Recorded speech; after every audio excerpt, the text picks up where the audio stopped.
Hello everyone, welcome back to plot 12. So we've got lots more to do today. Let's get straight on with it. It is time to prune this monster of a russet. Yep. So now is a good time to prune apples and pear trees because they are in their dormant season now. There's a few leaves left on, but they are definitely dormant, so it's a good time to do it. This tree, I'll show you now, is an inherited tree that I got on the plot. It's not actually a tree that I would choose. It's a russet. Don't particularly like the apples off it. However, I'm going to give it a major prune, give it another chance next year and see. I mean, I'm not too fussed because I'm going to get a reduced crop next year because it's going to get a hard prune. I'm not too fussed about that because I don't particularly enjoy the apples. They're okay. But I always sort of loathe to chop a tree down because I just love trees. Let me show you what I'm going to do. Okay, so these, I'm basically going to reduce it by half, and it's going to come right the way down. This lower branch is going to come out, and I'm going to try and form a goblet shape, and then take any of the inward growing branches out, any dead wood out. All this top growth is going to come off, so it's going to be a basic framework. So it's going to get a very, very hard prune. Let's get on with it. Okay, we've got some tools to tackle the job.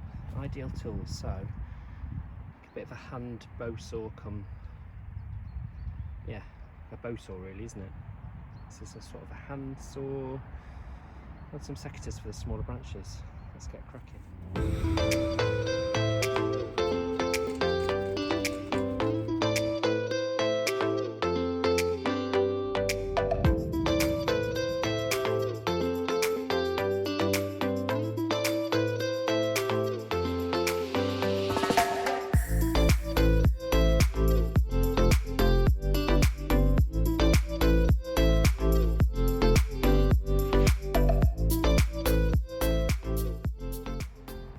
Well, as you can see, that is a dramatic difference.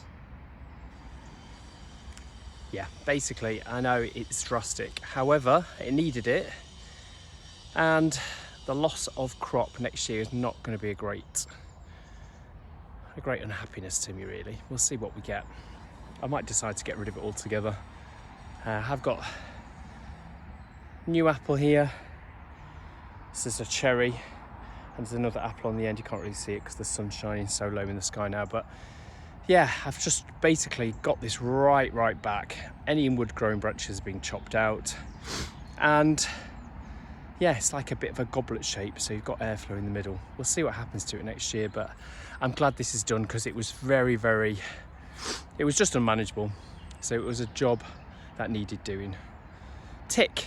Okay, so it's about time I got my daffodils in. I did take them up last year because I was doing some plot movement, some bed movement, so I actually lifted them. But they need to go back in. So let me show you where they are going to go. I've been racking my brains. But I have got this free bed here. Not sure what I want to do with it yet, so let's get the daffs in. So here are the daffs I took up from last year, all dried out. So I'm thinking this bed is spare. I was going to move the asparagus into here, but I'm not sure.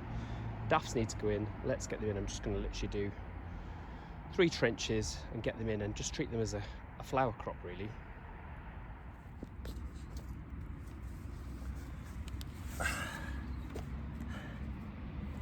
Okay, so I think the quickest way to do this is I'm going to use a spade just to dig 3 trenches out and get them in that way. You need to go in at least twice the depth of the bulb. That's the way I do it. Let's crack on.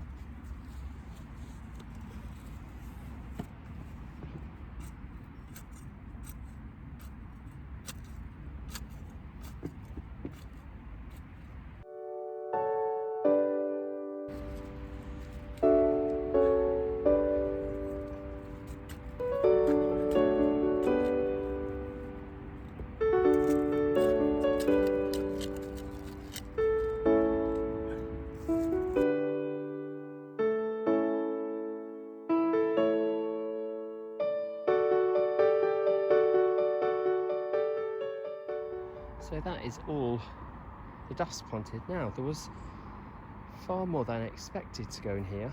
So, actually put some each side in here as well.